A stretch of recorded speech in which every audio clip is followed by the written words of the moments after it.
Hello friends, welcome to study group Pathshala. मैं उल्लास और आज की क्लास में हम लोग डिस्कस करेंगे एक इम्पोर्टेंट लेटर को। ये लेटर होगा later on national education policy NEP 2020। ठीक है, नई शिक्षा नीति पर, न्यू एजुकेशन पॉलिसी पर ये लेटर होगा।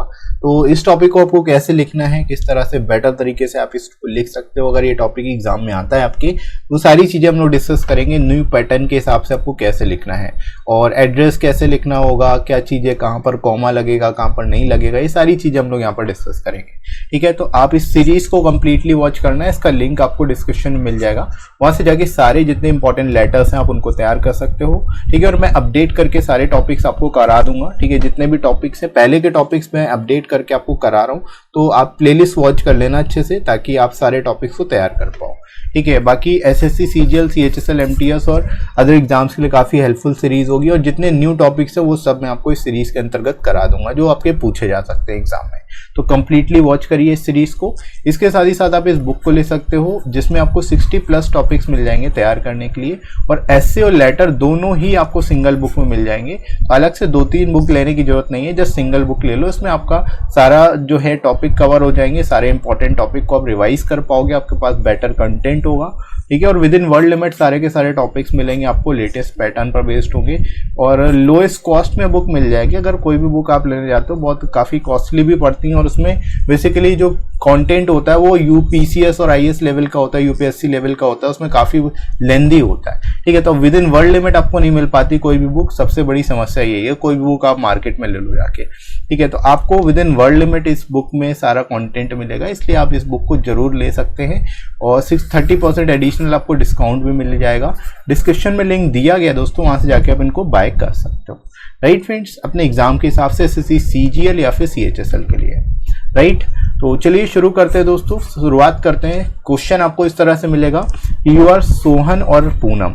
आपको नाम दे दिया गया है, आप सोहन है या फिर पूनम है, रेजिडेंट ऑफ साकेत नगर कानपुर, कानपुर के रेजिडेंट है आप। पिन कोड आपको दिया हुआ है 22025, ये आपका पिन कोड है।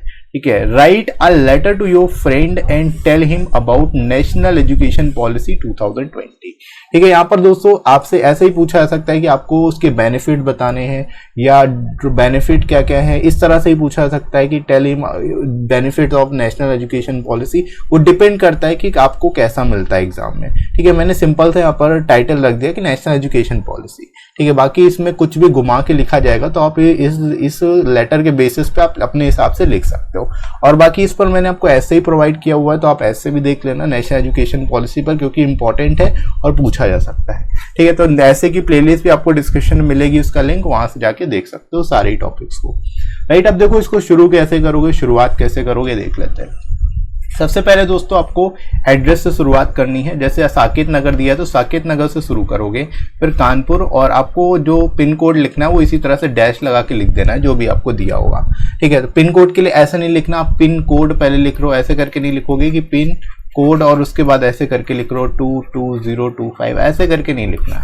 ठीक है, आपको डायरेक्ट जो है जो भी एड्रेस दिया हुआ है उसको लिखो और उसके ठीक बाद डैश लगा के आप यहाँ पर पिन कोड लिख दोगे। ठीक है, तो इस तरह से आपको लिखने का तरीका आएगा, ये आप लोग ध्यान रखना। उसके बाद आपको लिखना है डेट, जो डेट होगी उसको एक ब्लॉक छोड़ के लिखनी है, ध्यान रखना।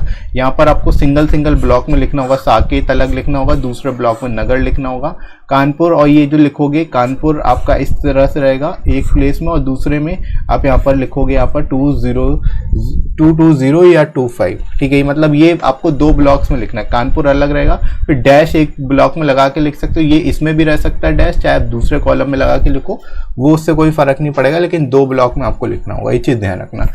जो आप पिन कोड लिखोगे वो इस तरह से भी लिख सकते हो कि कानपुर और डैश पहले ब्लॉक में रहेगा, दूसरे में आप यहाँ पर ये जो पिन कोड है वो रख दोगे। ठीक है, तो इस तरह से आपको लिखना है। बाकी डेट जो होगी वो पूरा का पूरा एक ब्लॉक में ही रहेगी। ठीक है, डेट 2 ब्लॉक में नहीं लिखना, डेट आपको एक ही ब्लॉक में लिखनी है, वो इस तरह से आप लिखोगे कि आपकी एक ब्लॉक में आ जाए। ठीक है, उसके बाद डियर फ्रेंड लिखोगे तो डियर पहले ब्लॉक में रहेगा, फ्रेंड दूसरे ब्लॉक में रहेगा। ठीक है, जो कॉमा लगेगा वो फ्रेंड वाले में ही रहेगा। ठीक है, उसके बाद आपको फर्स्ट वाला एक ब्लॉक छोड़ के लिखना शुरू कर देना है यहाँ से। ठीक है, यहाँ से आई से शुरुआत करोगे और फिर पूरा इसी तरह से एक ब्लॉक में आपको लिखते चले जाना है। ठीक है, तो आई होप आपको समझ में आ गया होगा कैसे आपको बेसिकली शुरुआत करनी है, ब्लॉक वाली शीट में आप लिखोगे कैसे। ठीक है, ये चीज आप लोग अच्छे से समझ लो। कॉमा जरूर लगाना है, कॉमा लगाना बिल्कुल भी मत भूलना। ठीक है, जो डियर फ्रेंड लिखोगे उसके बाद कॉमा जोड़ लगेगा, राइट। और बाकी कहीं पर भी कॉमा नहीं लगेगा, जस्ट डेट को सेपरेट करने के लिए यहाँ पर कॉमा लगाना है, राइट दोस्तों। तो इतनी चीज आपको ध्यान रखनी है। उसके बाद आपको लिखना है I am quite well here and hope that you will also be hello and hearty. But आप अपने हिसाब से लिख सकते हो कि मैं यहाँ अच्छा हूँ और आशा करता हूँ कि आप भी अच्छे हो गए, तुम भी अच्छे हो गए, ठीक है। अपने दोस्त से हालचाल पूछना है यहाँ पर पहली लाइन में। उसके बाद आप लिख सकते हो I am writing this letter to tell you about national education policy 2020, ठीक है। यानी कि आप बता सकते हो कि आप ये लेटर किस बारे में लिख रहे हो और क्या आप बताना चाहते हो इस लेटर के अंतर्गत, ठीक है। तो इस तरह से आपका इंट्रोडक्शन हो जाएगा, एक तरह से शुरुआत जो रहेगी आपकी यहाँ पर रहेगी। उसके बाद आप मेन कंटेंट लिखना शुरू करोगे, बताना शुरू करोगे इसके बारे में कि भाई जो नेशनल एजुकेशन पॉलिसी है is approved by union cabinet on 29 जुलाई 2020, ठीक है। यानी नई जो शिक्षा नीति है 29 जुलाई 2020 को इसको लागू कर दिया गया, अप्रूव कर दिया गया था कैबिनेट द्वारा, यूनियन कैबिनेट द्वारा, ठीक है। The aim of new policy is to universalisation of education from pre school to secondary, ठीक है। यहाँ पर आप बता सकते हो जो मेन एम है इस एजुकेशन पॉलिसी का, नई शिक्षा नीति का, वो क्या है, वो बेसिकली यूनिवर्सलाइजेशन ऑफ एजुकेशन, यानी शिक्षा का यूनिवर्सलाइजेशन हो, सार्वभौमिकरण हो, प्री स्कूल से लेकर के सेकेंडरी स्कूल तक, राइट।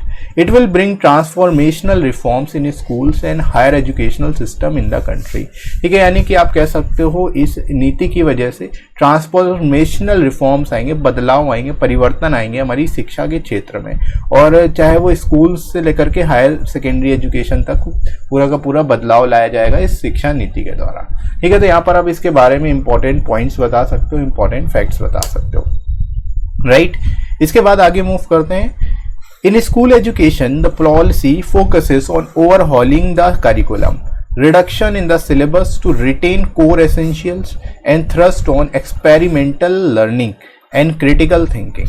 यहाँ पर दोस्तों आप बता सकते हो स्कूल एजुकेशन में जो प्राइम पॉलिसी का फोकस रहेगा वो ओवरहॉलिंग करिकुलम, यानी जो करिकुलम है उसमें पूरी तरह से बदलाव लाया जाएगा, उसमें काफ़ी चीज़ें चेंज की जाएंगी, ठीक है। रिडक्शन इन सिलेबस, सिलेबस में कमी की जाएगी ताकि कोर एसेंशियल जो है, जो मेन चीज़ें हैं उनको रिटेन किया जा सके, उनको याद रखा जा सके, ठीक है। इसके अलावा जो फोकस होगा, थ्रस्ट किया जाएगा एक्सपेरिमेंटल लर्निंग को, यानी चीज़ों को सीखा जाएगा, एक्सपेरिमेंटल लर्निंग आएगी, यानी एक्सपेरिमेंट से चीज़ों को सीखा जाएगा, ठीक है। और क्रिटिकल थिंकिंग, लोगों के जो बच्चों के अंदर क्रिटिकल थिंकिंग लाई जाएगी, सोचने की, समझने की क्षमता उनमें लाई जाएगी, ठीक है। तो ये एक तरह से जो पॉलिसी है उसका एम है, और यहाँ पर आप बता सकते हो कि क्या क्या बदलाव आएंगे इस शिक्षा नीति के द्वारा, राइट दोस्तों। तो इस तरह से आप शुरुआत करोगे इस टॉपिक की, यहाँ पर बढ़िया तरीके से सारे इंपॉर्टेंट पॉइंट्स को लिख सकते हो, बता सकते हो, ठीक है। इसके बाद आगे बढ़ते हैं दोस्तों। यहाँ पर आप बताओगे the current 10+2 system in the school will be replaced by 5-3-3-4 curriculum structure, ठीक है। यानी पहले 10+2 स्ट्रक्चर चलता था जिसमें हाई स्कूल फिर 12th होता था, जबकि अब क्या होगा, पहले 5 होगा, 3-3 होगा, फिर 4 होगा। यानी कि आप यहाँ पर देख सकते हो पहले 12 साल में आपका पूरा स्कूलिंग होती थी, अब 15 सालों में होगी, ठीक है। यहाँ पर 3 years जो है एक तरह से आप कह सकते हो बढ़ गए प्री स्कूलिंग के, ठीक है। प्री स्कूलिंग को भी अब फॉर्मल स्ट्रक्चर में लाया जा चुका है, तो वो आप यहाँ पर बता सकते हो। ये फॉर्मेट याद रखना है 3-5-3-3-4 का, ठीक है।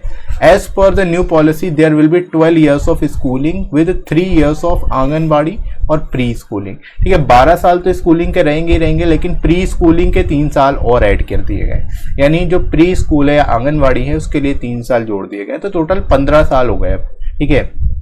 The policy also proposes that all universities and colleges must aim to become multidisciplinary by 2040। यहाँ पर आप बता सकते हो इस पॉलिसी में ये भी प्रपोज किया गया है जितनी भी यूनिवर्सिटीज हैं और जो कॉलेजेस हैं वो सभी मल्टी होंगे, यानी अलग अलग क्षेत्रों में चीज़ों की एजुकेशन कराएंगे 2040 तक, ठीक है। तो यहाँ पर आप दोस्तों इस एजुकेशन पॉलिसी से संबंधित सारे ही इंपॉर्टेंट पॉइंट्स को लिख सकते हो बढ़िया तरीके से, और आई होप आप लोगों को समझ में आ गया होगा कैसे इसको लिखना है। इसके बाद जो लास्ट पैरा होगा उसमें आप लिखोगे कि I hope this information will be helpful in your competitive exams, ठीक है। आप अपने फ्रेंड को बता सकते हो, लिख सकते हो इस तरह से लास्ट लाइन में कि भाई आपको जो मैंने यहाँ पर इन्फॉर्मेशन दी वो आपके लिए एग्जाम के लिए, जो भी आप एग्जाम की तैयारी कर रहे हो उसके लिए हेल्पफुल होंगे।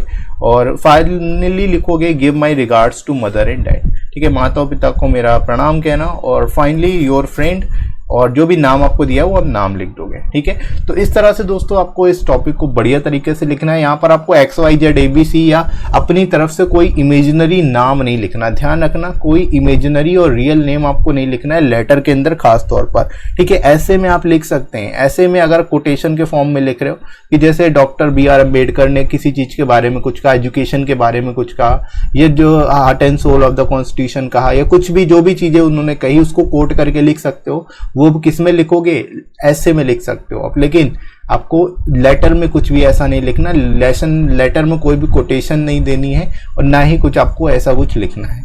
ठीक है, तो सभी चीजें ध्यान रखना है। कोई भी रियल और इमेजिनरी नाम स्पेशली लेटर्स में नहीं होना चाहिए और ना ही कोई अलग से ऐसे शब्द लिखने हैं जो कि जिसकी वजह से आपको UFM मिले। ठीक है, तो ध्यान रखना है। UFM को लेकर के मैंने ऑलरेडी वीडियो बनाया हुआ है, उसको आप लोग देख लेना ताकि आपको बेटर समझ में आ जाए UFM को कैसे अवॉइड करना है। ठीक है दोस्तों, ये पत्र होगा राष्ट्रीय शिक्षा नीति यानी NEP 2020 पर।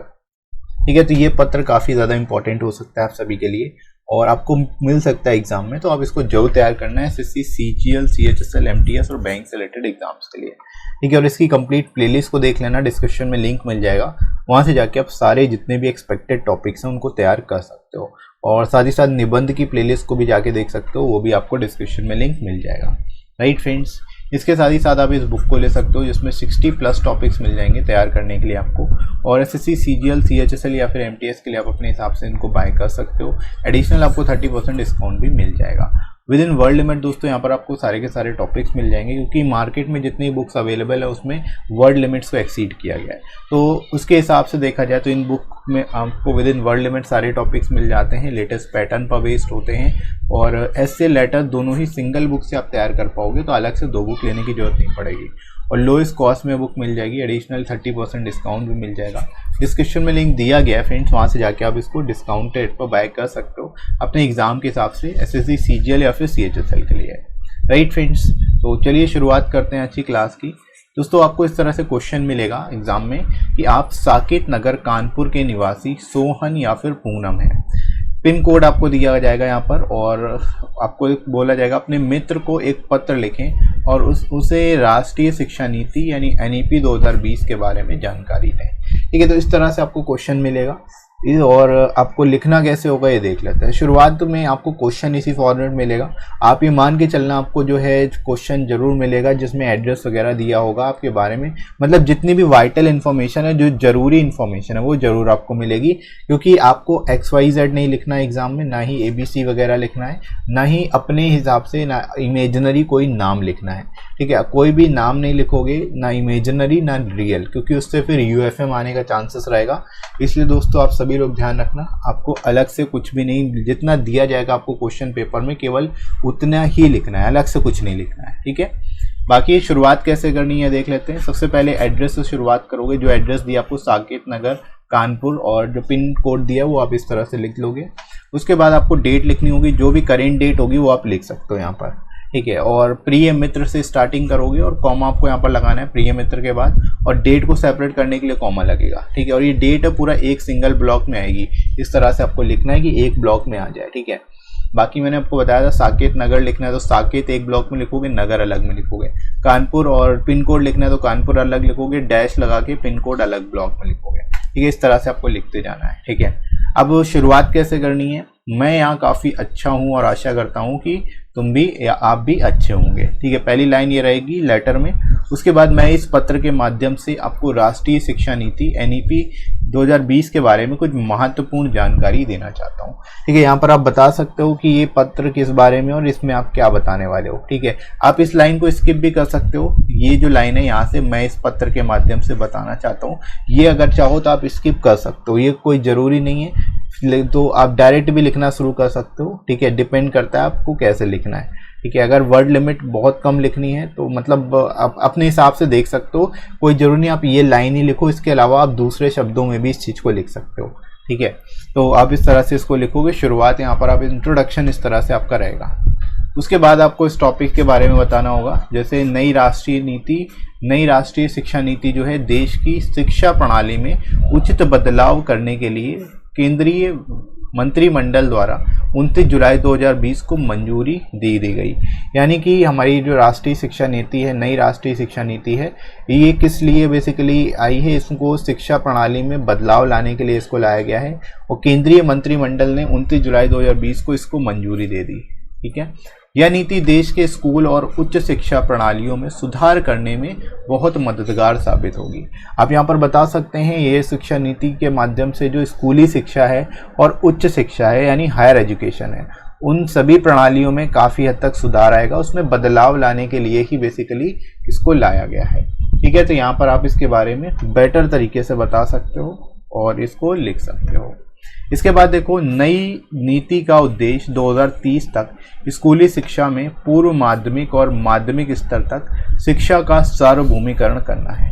ठीक है, यहाँ पर आप बता सकते हो शिक्षा का यूनिवर्सलाइजेशन करने के लिए जो है इस नई नीति को लाया गया। 2030 तक जो है स्कूली शिक्षा में चाहे पूर्व माध्यमिक से लेकर के माध्यमिक स्तर तक हो, वो उसमें बदलाव किए जाएंगे। ठीक है, तो यहाँ पर आप दोस्तों इसके बारे में बेटर तरीके से बता सकते हो। राइट, इस नई नीति का उद्देश्य भारत को वैश्विक ज्ञान महाशक्ति बनाना है। ठीक है, यहाँ पर आप बता सकते हो इस नई शिक्षा नीति के माध्यम से हमारे देश को वैश्विक ज्ञान महाशक्ति के रूप में बनाया जाना है। तो इस तरह से आप यहाँ पर बता सकते हैं। इसके बाद राइट फ्रेंड्स, तो आई होप यहाँ तक आप लोग को बढ़िया तरीके से समझ में आ गया होगा कैसे इसको लिखना है। आगे दोस्तों हम लोग मूव करते हैं, इसमें और भी चीज़ें आप बताओगे। जैसे स्कूली शिक्षा में इस नीति के पाठ्यक्रम को ओवरऑल करने, पाठ्यक्रम में कमी लाने और अनुभवनात्मक शिक्षा पर जोर देने पर ध्यान केंद्रित किया गया है। आप यहाँ पर बता सकते हैं दोस्तों, जो स्कूली शिक्षा है इसमें जो पाठ्यक्रम है उसको ओवरऑल करने के लिए इसको लाया गया। ओवरऑल करने का मतलब क्या है, उसमें बदलाव करने के लिए, पूरी तरह से चेंज करने के लिए। ठीक है, साथ ही साथ पाठ्यक्रम में कमी यानी जो सिलेबस है उसमें कमी लाई जाएगी इसके माध्यम से। साथ ही साथ अनुभवनिक शिक्षा पर जोर दिया गया है, यानी एक्सपेरिमेंटल लर्निंग पर जोर दिया गया है। ठीक है, लोगों को, जो बच्चे हैं उनको एक्सपेरिमेंटल लर्निंग के थ्रू सिखाने की कोशिश की जाएगी। ठीक है, तो यहाँ पर आप बता सकते हैं। इसके बाद जो सबसे इम्पोर्टेंट है, इसमें स्कूल के वर्तमान 10+2 प्रणाली को एक नई 5-3-3-4 पाठ्यक्रम प्रणाली से बदल दिया जाएगा। ठीक है, यानी जो अभी प्रेजेंट में जो प्रणाली चल रही है वो 10+2 प्रणाली चल रही है, इसको बदल के 5-3-3-4 कर दिया जाएगा। यानी पहले जो टोटल एजुकेशन जो होती थी, इंटर होता था 12 साल में हो जाता था, 10+2, अब ये 15 साल में होगा, यानी 3 साल इसमें बढ़ा दिए गए। और ये 3 साल कहाँ पर इसको एडजस्ट किया जाएगा, 3 साल जो है प्री स्कूलिंग में एडजस्ट किया जाएगा। ठीक है, तो जिसमें 3 साल की आंगनबाड़ी और प्री स्कूलिंग के साथ 12 साल की स्कूली शिक्षा होगी। ठीक है, तो यहाँ पर दोस्तों आप इस तरह से बता सकते हो बढ़िया तरीके से। क्लियर है दोस्तों, बढ़िया तरीके से। आई होप आप लोग को समझ में आ गया होगा कैसे इसको आपको एक्सप्लेन करना है। ठीक है, तो जितने एस्पेक्ट हैं इससे रिलेटेड वो अब आप यहाँ पर बताओगे, इनसे रिलेटेड बढ़िया तरीके से उनको आप एक्सप्लेन करोगे। उसके बाद लास्ट में आप लिखोगे, मुझे उम्मीद है कि यह जानकारी तुम्हारे लिए लाभदायक साबित होगी और माँ और पिताजी को मेरा सम्मान देना। उसके बाद तुम्हारा मित्र जो भी नाम दिया गया वो आप नाम यहाँ पर दे दोगे। राइट, तो इस तरह से दोस्तों आप इसको बेटर तरीके से बता सकते हो और एक्सप्लेन कर सकते हो। और आई होप आप लोग को ये टॉपिक समझ में आ गया होगा कैसे लिखना है और कैसे इसको आप एक्सप्लेन करोगे। राइट, तो इसी तरह से आप बाकी के टॉपिक्स को भी तैयार करिए। इसके साथ ही साथ आप टेलीग्राम चैनल को जरूर फॉलो कर लेना ताकि आपको सारी इंपॉर्टेंट पीडीएफ्स मिल सकें और क्लास की नोटिफिकेशन मिल सकें। ठीक है, तो जस्ट आपको कमेंट सेक्शन में दिया जाएगा, पिन किया जाएगा जो है आपको टेलीग्राम चैनल का लिंक, वहाँ से जाके आप डायरेक्ट ज्वाइन कर सकते हो। वीडियो की डिस्क्रिप्शन में भी आपको मिल जाएगा और जस्ट आप जाके सर्च भी कर सकते हो स्टडी ग्रुप पाठशाला, तो भी आपको मिल जाएगा। ठीक है, तो सारी इंपॉर्टेंट पीडीएफ्स यहाँ पर आपको मिल जाएंगी, क्लास की नोटिफिकेशन मिल जाएगी ताकि आपकी कोई भी क्लास मिस ना हो। राइट, और इसके साथ ही साथ आप अनअकैडमी पर मुझे फॉलो कर सकते हो और मेरी स्पेशल क्लासेस को वॉच कर सकते हो। अनअकैडमी पर जो मेरी क्लास होती है वो पूरी तरह फ्री होती है और 11:30 बजे से क्लास की टाइमिंग है। जो टाइमिंग है अनअकैडमी पर, टाइमिंग आप लोग याद रखेंगे, 11:30 बजे से मॉर्निंग में टाइमिंग होती है। मॉर्निंग में इसमें आप जीके जीएस पढ़ते हैं मेरे से, जीके जीएस। ठीक है, जीके जीएस एमसीक्यू के थ्रू हम लोग लाइव टेस्ट होता है जिसमें सारे इंपॉर्टेंट क्वेश्चंस हम लोग डिस्कस करते हैं और काफ़ी बढ़िया क्लास होती है, आपको बड़ा मज़ा आएगा क्लास में। ठीक है, तो आप लोग सभी ज्वाइन करेंगे और वीडियो अच्छा लगा हो तो लाइक ज़रूर कर दीजिएगा, शेयर कर दीजिएगा अपने सभी दोस्तों में जो डिस्क्रिप्टिव पेपर की तैयारी कर रहे हैं। और आप अगर नए हो चैनल पर तो चैनल को सब्सक्राइब जरूर कर लेना। ठीक है फ्रेंड्स, तो अभी के लिए इतना ही, नेक्स्ट मिलते हैं अगली क्लास में। तब तक के लिए इतना ही, धन्यवाद, थैंक्स फॉर वॉचिंग।